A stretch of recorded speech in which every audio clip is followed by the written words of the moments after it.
Henri VIII devint roi d'Angleterre en 1509. Il appartenait à la dynastie des Tudors. Les Tudors, c'était la famille qui sortit victorieuse de la guerre des Deux Roses. La guerre des Deux Roses, une terrible guerre civile qui vit s'opposer deux familles, les Tudors et les York, et décima la plus grande partie de la noblesse anglaise. Guerre civile d'autant plus tragique que la mère d'Henri VIII Tudor était une dame nommée Élisabeth d'York. Quoi qu'il en soit, c'est donc en 1509 qu'Henri VIII fut intronisé, à la mort de son père Henri VII. 2 jours après son intronisation, Henri VIII commença à exprimer son caractère cruel en faisant exécuter 2 ministres de son père. Par la suite, il décida qu'il allait épouser Catherine d'Aragon. Catherine d'Aragon, qui avait été l'épouse de son propre frère Arthur, donc frère d'Henri VIII, lui-même décédé peu avant de maladie. Arthur avait été marié pendant 20 semaines à Catherine d'Aragon. Qui était Catherine d'Aragon? Catherine d'Aragon était la fille de ce qu'on a souvent appelé les rois catholiques, les rois d'Espagne, Ferdinand d'Aragon et Isabelle la catholique. Les rois catholiques qui se sont rendus célèbres, qui se sont fait connaître par ce qu'on a appelé la Reconquista, qui est notamment la prise de Séville et Tolède, et aussi, surtout, le financement des expéditions de Christophe Colomb, qui se traduisirent par l'arrivée de celui-ci à Haïti en 1492, la première de ces expéditions. Catherine d'Aragon fut aussi la tante de Charles Quint. Charles Quint qui devint successivement l'allié et l'ennemi de Henri VIII à l'occasion des nombreuses guerres qui ensanglantèrent l'Europe à cette période et auxquelles fut également mêlé François Ier, roi de France. Tour à tour, l'un et l'autre, Henri VIII, François Ier, Charles Quint devenaient alliés ou ennemis selon les circonstances.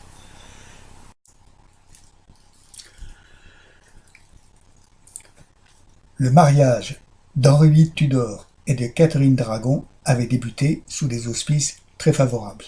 Malheureusement, cela ne dura pas, car Catherine d'Aragon n'arriva pas à donner à Henri VIII l'héritier mâle qu'il désirait.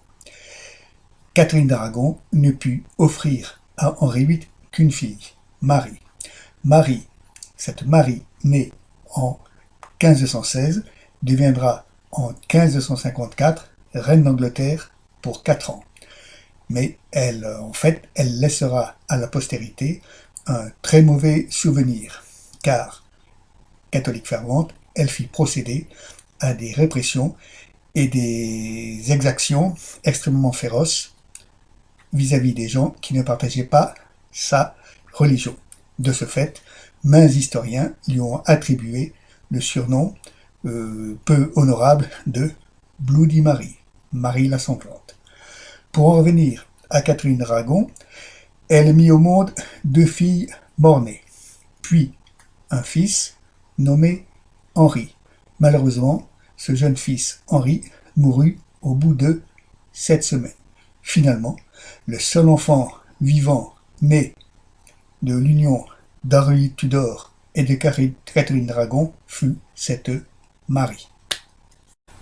Entre-temps, Henri VIII avait eu un enfant naturel avec une certaine dame, une dame de la cour, nommée Elizabeth Blount. Cet enfant naturel sera d'ailleurs reconnu.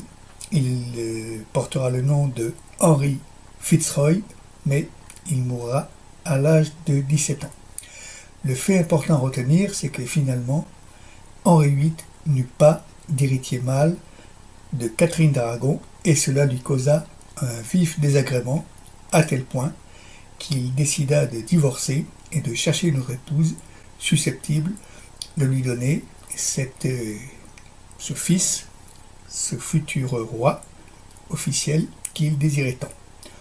Il est cependant généralement admis qu'il ne se privait pas d'avoir de nombreuses maîtresses à cette époque-là, comme à d'autres, par ailleurs.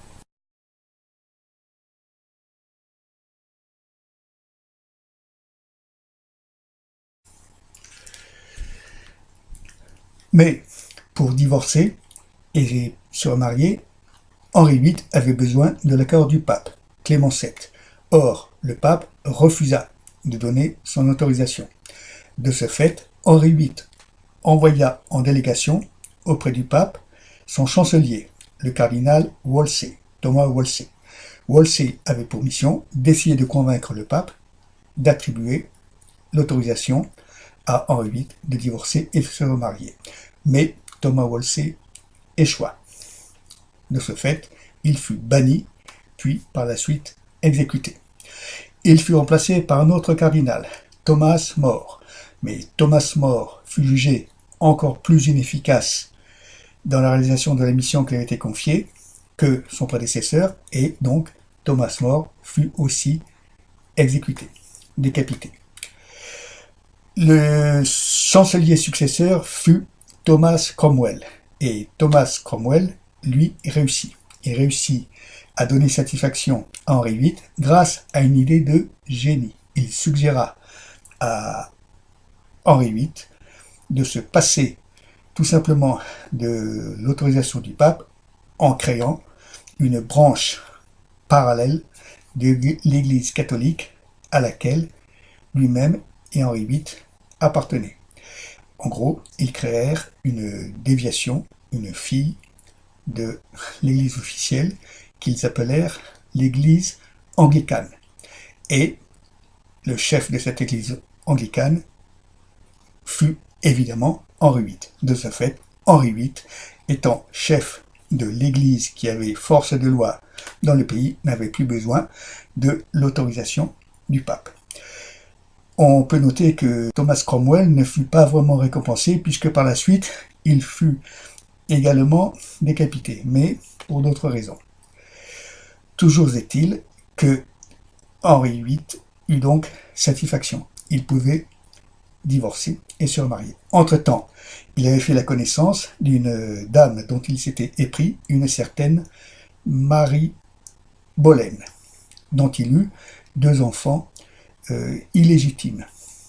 On n'est en fait pas vraiment sûr que ces 2 enfants illégitimes aient existé, mais disons, des rumeurs coururent à ce sujet. On peut aussi ajouter que les malheureux Thomas More, Thomas Cromwell et Thomas Wolsey ne furent pas les seuls à être décapités, puisque les activités religieuses et contre-religieuses d'Henri VIII déclenchèrent un fort mécontentement dans le pays, et notamment dans le nord d'Angleterre, où des révoltes eurent lieu, qui se traduisirent par une répression d'une férocité inouïe. On dit que des vieillards et des enfants furent pendus. Contrairement à Henry Fitzroy, l'enfant illégitime né de la relation adultérine d'Henri VIII avec Elizabeth Blount, enfant qui mourra d'ailleurs à l'âge de 17 ans, les 2 enfants issus de la relation d'Henri VIII avec Marie Boleyn, eux, ne furent ni reconnus ni légitimés. On n'est d'ailleurs même pas sûr qu'ils aient réellement existé. Quoi qu'il en soit, c'est en fait avec la sœur de Marie Boleyn, Anne Boleyn, que finalement Henri VIII eut une relation plus persistante, et c'est elle qu'il décida d'épouser. Du fait qu'Henri VIII, sur les conseils de son chancelier Thomas Cromwell, avait organisé un schisme de l'Église officielle et avait réussi à créer une filiale de l'Église officielle nommée Église anglicane, dont il était lui-même le chef, le divorce d'avec Catherine d'Aragon et le remariage avec Anne Boleyn ne posait plus aucun problème. On peut dire noter que Thomas Cromwell, qui avait été à l'origine donc de ce schisme et qui avait donc procédé au souhait d'Henri VIII de pouvoir divorcer et se marier, n'en fut pas récompensé puisqu'il fut décapité. Mais cela, c'était plutôt dû à l'action de quelques nobles jaloux, envieux de l'importance qu'il avait prise auprès du roi. Toujours est-il que Henri VIII, donc, put épouser Anne Boleyn. Le mariage eut lieu en 1533. Entre-temps, Catherine d'Aragon, qui refusait le divorce, avait été bannie et puis elle était entrée au couvent. 3 ans plus tard, elle mourra de chagrin probablement en 1536. Malheureusement, avec Anne Boleyn, cela se passa également mal. Et Anne Boleyn ne put pas davantage offrir à Henri VIII d'héritier mâle. En fait, elle fit de nombreuses fausses couches.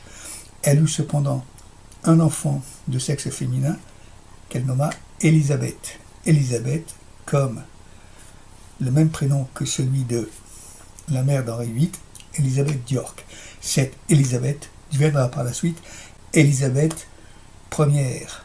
Élisabeth Ière d'Angleterre, et elle aussi se fit connaître par des actes assez cruels, et notamment la décapitation de Marie Stuart, reine d'Écosse. Pour en revenir à donc Anne Boleyn, le fait qu'elle ne put offrir à Henri VIII d'héritier mâle et connut malheureusement de nombreuses fausses couches, fit que rapidement Henri VIII s'en désintéressa. Et non seulement il s'en désintéressa, mais il la fit même décapiter.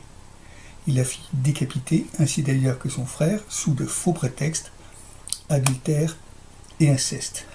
Les mœurs de l'époque étaient extrêmement cruelles. Selon certains historiens, un événement majeur fut à l'origine de la disgrâce d'Anne Boleyn. Cet événement, c'est une fausse couche, une de plus, qui survint en 1536. Or, quelques jours auparavant, un autre événement avait eu lieu. Cet événement, c'est une grave blessure occasionnée à Henri VIII lors d'un combat de joute. En 1559, donc un peu plus tard, dans des circonstances quasiment analogues, le roi de France, Henri II, trouvera la mort à l'occasion d'un combat de joute. Lui en mourut, mais Henri VIII, en 1536, suite à cette blessure occasionnée à la jambe, ne mourut pas, mais il restera atteint toute sa vie de cette blessure qui ne guérira vraiment jamais. Constamment, cette blessure va suppurer, elle va être à l'origine d'ulcères qui vont se développer, elle ne sera jamais correctement soignée et il va en souffrir énormément. De plus, elle jouera un rôle important sur la dégradation de sa santé mentale et surtout physique. Il faut savoir qu'à l'origine, Henri VIII était un bel athlète qui mesurait 1,88 m, ce qui était considérable pour l'époque. On dit que lorsqu'il rencontra pour la première fois François Ier, il le défia en combat singulier, combat de lutte gréco-romaine. Et il faut savoir que François Ier était lui-même aussi un homme de très grande taille, un athlète, donc par rapport aux critères de sa génération. Malheureusement donc, cet événement, cette blessure donc obtenue lors d'un combat de joute, joua un rôle funeste dans la suite de la carrière, aussi bien de lui-même que de Anne Boleyn, puisqu'on pense que psychologiquement atteinte, Anne Boleyn donc fut victime en quelque sorte d'une nouvelle fausse couche qui entraîna sa disgrâce. De ce fait, quasiment le lendemain de sa décapitation, Henri VIII se fiança à une autre femme qu'il avait repérée, une ancienne dame de compagnie d'Anne Boleyn, nommée Jane Seymour. Il semble qu'il ait réellement été bien épris de cette Jane Seymour et il en eut un fils. Malheureusement, ce fils, Édouard, qui deviendra par la suite Édouard VI, ne connut jamais sa mère. Pourquoi? Parce que sa mère, Jane Seymour, mourut lors de l'accouchement. Édouard, le fils de Jane Seymour et d'Henri VIII, naquit en 1537. Il ne connaîtra donc jamais sa mère. C'est en 1547, 10 ans plus tard, que Henri VIII va mourir. À ce moment-là, Henri VIII, dont la santé s'était fortement dégradée suite à la blessure qu'il avait reçue quelques années auparavant lors d'un tournoi et qui n'avait jamais vraiment guéri, Henri VIII, donc, était devenu obèse. Il pesait 178 kilos, ce qui était énorme par rapport à sa taille. Et donc, il mourut du fait de cette maladie, en grande partie. Le jeune Édouard, donc en 1547, pratiquement à l'âge de 10 ans, fut couronné roi, intronisé. Malheureusement, il ne va pas régner longtemps, car 6 ans plus tard, en 1553, il va mourir de maladie, lui aussi. D'ailleurs, durant ces 6 années, la réalité du pouvoir fut exercée par un conseil de régence dirigé par un oncle du jeune Édouard VI, un frère de Jane Seymour. Un an plus tard, donc en 1554, c'est Marie, la demi-sœur d'Édouard VI, Marie surnommée Marie la Sanglante, qui va exercer pendant 4 ans le titre de reine, la fonction de reine d'Angleterre. Ensuite, ce sera Élisabeth Ière. Jane Seymour, la reine bien-aimée, était donc morte en octobre 1537. Toujours obsédée par l'idée d'assurer sa succession et de donner un roi à l'Angleterre après sa mort, qui serait son fils, Henri VIII ne pouvait rester longtemps sans chercher à trouver une autre épouse. Mais bien entendu, il lui fallait pour reine une dame d'un certain rang. Sur les conseils de son conseiller, le chancelier Thomas Cromwell, qui n'avait pas encore été décapité à cette époque-là, Henri VIII s'intéressa à une princesse de langue allemande, d'un petit état allemand, Anne de Clèves, Anne von Clèves, qui était la sœur du duc de Clèves, un personnage qui régnait sur un petit état qui avait l'avantage d'être en conflit assez permanent, assez régulier avec le cousin d'Henri VIII, en l'occurrence l'empereur Charles Quint. Henri VIII était constamment en conflit, soit avec Charles Quint, soit avec François Ier, soit avec les populations du nord de l'Angleterre et surtout de l'Écosse, qui étaient donc en rébellion permanente. Tout ceci coûtait très cher au royaume, qui était quasiment en état de ruine permanente au niveau de ses finances. Toujours est-il que Henri VIII, bien entendu, n'était pas homme à se satisfaire d'une reine qui ne fût pas d'une beauté extrême. Aussi, ne pouvant se déplacer lui-même du fait de son état physique qui commençait à se dégrader, et aussi du fait qu'il était très occupé par ces guerres, ces situations militaires coûteuses et souvent stériles d'ailleurs, eh bien, il ne pouvait se déplacer en Allemagne pour voir de visu cette fameuse Anne de Clèves. Il délégua donc son peintre favori, Hans Holbein, pour aller dresser un portrait de cette demoiselle qui l'intéressait. La particularité de Hans Holbein est qu'il avait toujours tendance à enjoliver ses portraits. Et cela, Henri VIII le savait, puisque lui-même avait choisi comme portraitiste officiel de sa propre personne le même Hans Holbein. À cause justement de ce fait-là, il savait que Hans Holbein allait laisser à la postérité un portrait de lui-même très avantageux. Quoi qu'il en soit, le portrait que lui présenta Hans Holbein de cette Anne de Clèves le satisfit très suffisamment, puisqu'il décida de procéder au mariage. Anne de Clèves vint en Angleterre, mais dès le premier abord, Henri VIII dut déchanter et il s'aperçut que la dame en question, finalement, ne lui plaisait pas beaucoup. Malgré tout, le mariage eut quand même lieu. On pense qu'il ne fut pas consommé, mais peu de temps après, le mariage fut annulé. Pour une fois, Henri VIII se révéla beau joueur. Il congédia la dame en lui faisant don de cadeaux somptueux, notamment une superbe résidence en Angleterre. Entre-temps, il s'était intéressé à une dame de compagnie d'Anne de Clèves, une certaine Catherine Howard, une jeune femme qui avait 30 ans de moins que lui. Cette dame lui plut énormément. Le mariage eut lieu donc 6 mois après celui d'Anne de Clèves, donc en juillet 1540.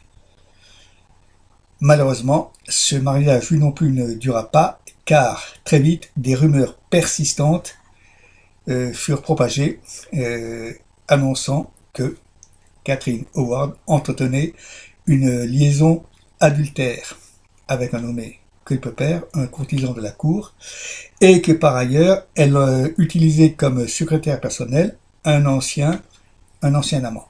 Ceci déplut fortement à Henri VIII, qui entra dans une rage folle et décida de prendre des mesures d'une férocité inouïe. Catherine Howard fut décapitée, comme Anne Boleyn, et les deux jeunes hommes qui étaient suspectés, probablement à juste titre d'ailleurs, d'avoir profité de ses charmes, furent émembrés, éviscérés.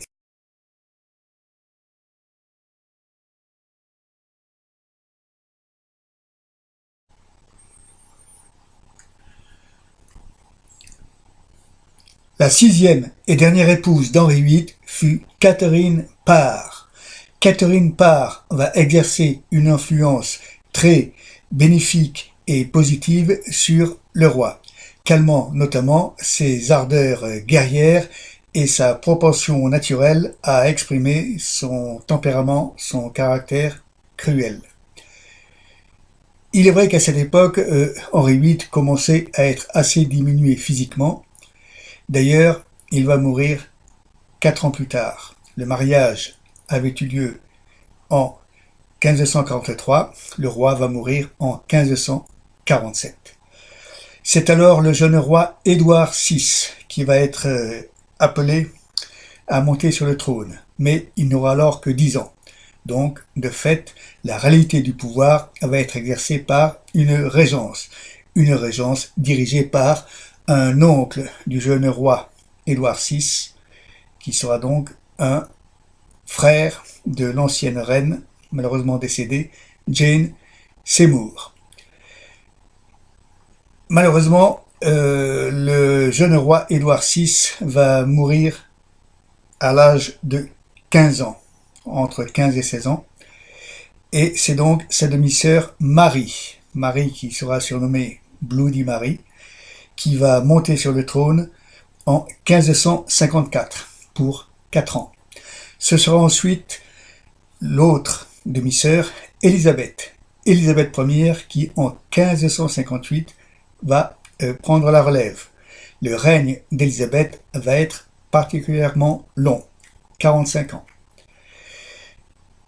la dynastie des Tudors ne va pas lui survivre. Mais ce qui va survivre, c'est la puissance de l'Angleterre qui va être forgée par Élisabeth Ier. Élisabeth Ier va en effet creuser les bases et les fondations de la future fortune de l'Angleterre. Élisabeth Ier va vite comprendre que c'est sur mer que va s'imposer cette puissance. Elle va désigner l'ancien pirate Francis Drake comme chef de l'expédition de circumnavigation qui aura lieu en 1577. En fait, elle va durer 3 ans. Cette opération de circumnavigation fut le deuxième tour terrestre maritime qui survint 55 ans après celui de Magellan. Tour terrestre, donc tout autour de la Terre en passant par le cap Horn et en revenant par le cap de Bonne-Espérance. Ensuite, elle va nommer ministre cet ancien pirate, Francis Drake, pour le récompenser d'avoir dispersé ou d'avoir détruit la Grande Armada. La Grande Armada, c'était l'immense flotte envoyée par le roi d'Espagne, Philippe II, immense, énorme flotte envoyée à la conquête de l'Angleterre, censée opérer un débarquement. Mais l'ancien pirate Francis Drake réussit à disperser, à détruire cette énorme flotte, aidée en partie, il faut le dire, par une miraculeuse tempête.